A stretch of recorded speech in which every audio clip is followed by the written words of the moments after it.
আপনি কি জানেন যে ভূমিকম্প আসলে কেন হয়? এই পৃথিবী হুট করে কেন এভাবে কেঁপে ওঠে? আজকে আমরা জানব এই ভূমিকম্প নিয়ে বিজ্ঞান এবং রাসূল সাল্লাল্লাহু আলাইহি সাল্লাম ঠিক কী বলেছেন। তাই আর দেরি না করে ভিডিওটা শুরু করা যাক। প্রথমে আমরা সায়েন্সের ভাষায় বুঝি।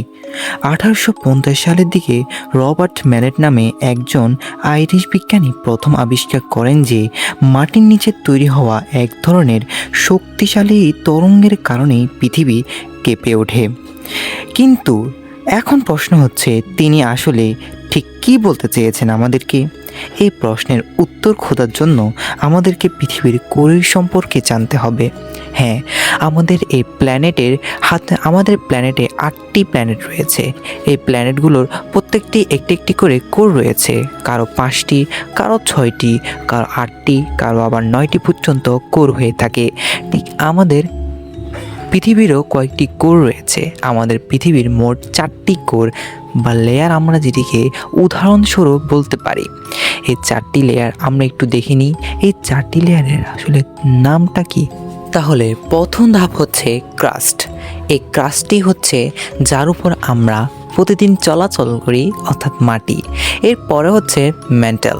আর ম্যান্টেলটা হচ্ছে ওই জিনিস, যে জিনিসটির ভিতরে আসলে জমানো পাথর এবং যেগুলোকে আমরা পাতালের পানিও বলে থাকি, সেগুলো জমে থাকে। এরপর হচ্ছে আউটার কোর। এটিও অত্যন্ত গরম, তীব্র গরম, যা এতটাই তীব্র যা এটিকে অত্যন্ত গরমশীল করে তোলে। এরপর লাস্টে হচ্ছে ইনার কোর।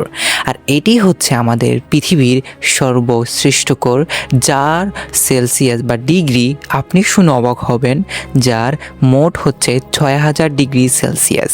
আপনি শুনছেন না হয়তো যে আমাদের সূর্যের সেলসিয়াস হচ্ছে মোট 5500, অর্থাৎ এটি বলা সম্ভব যে এটি আমাদের সূর্যের চাইতে অনেক গুণ বেশি ভয়ঙ্কর তাপমাত্রাশীল একটি কোর, যেটি আমাদের পৃথিবীর পিজে রয়েছে। আমাদের পৃথিবীর কোর সূর্যের চাইতেও অত্যন্ত তাপমাত্রাশীল।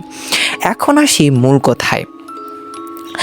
যখন ইনার কোর অত্যন্ত গরম হয়ে যায় এবং ইনার কোরের উপরে যে ক্রাস্টের ম্যান্টেল রয়েছে তার ভিতরে জমে থাকা পানি এবং পাথরগুলো আস্তে ধীরে ধীরে কি করে গিলতে শুরু করে বা আস্তে আস্তে ভাস্পিত হয় বা এগুলো গলতে শুরু করে।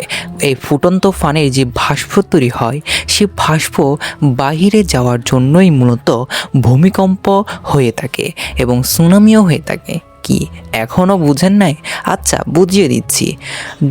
ধরো তোমাদের বাড়ি থেকে একটি পাতিল নিয়ে আসেন। এখন এই পাতিলটি আমি চুলার উপর বসিয়ে দিয়েছি। এখন পাতিলটির ভিতরে আমি ধরো পানি ঢেলে দিয়েছি। এখন এই পাতিলটির ভিতরে যেহেতু তোমরা পানি ফেলে দিয়েছ, তখন এই পাতিলটি ধরতে হবে তোমাকে পৃথিবী, আর এই পানিটিকে ধরো তুমি কোর।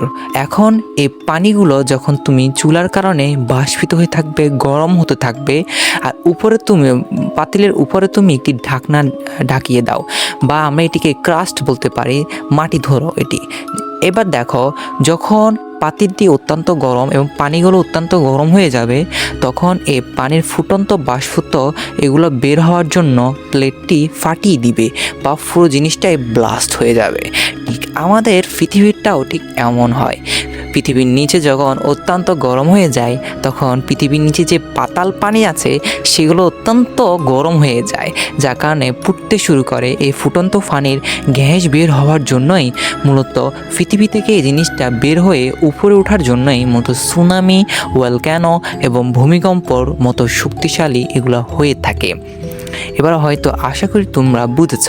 এবার আসি আমাদের দ্বিতীয় উত্তরের কাছে, যে রাসূল করিম সাল্লাল্লাহু আলাইহি ওয়াসাল্লাম ভূমিকম্পর ব্যাপারে ঠিক কী বলেছেন।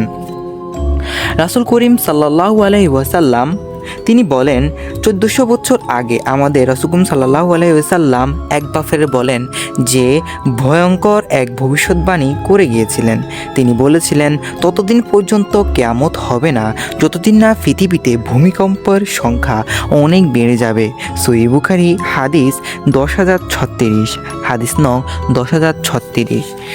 ইসলাম এটি বলে যখন মানুষ পৃথিবীতে জুলুম, অত্যাচার এবং হানাহানি বেশি করে, তখন ভূমিকম্পর মতো খুব বড় বিপদ আল্লাহ রাব্বুল আলামিন মানুষের উপর দেয়। তাই আমাদের উচিত সবসময় আল্লাহ রাব্বুল আলামিনের প্রতি হাঁটা, 5 ওয়াক্ত নামাজ আদায় করা এবং সবসময় আল্লাহর দিকে ফিরে যাওয়া। ভিডিওটি যদি আপনাদের ভালো লেগে থাকে এবং এরকম ভিডিও যদি আপনারা ডেইলি পেতে চান, তাহলে আজই আমার ভিডিওটিকে আপনারা সাবস্ক্রাইব করেন, লাইক করেন প্লিজ, এরকম সুন্দর সুন্দর ভিডিও পাওয়ার জন্য। ভিডিওটি দেখার জন্য অত্যন্ত ধন্যবাদ।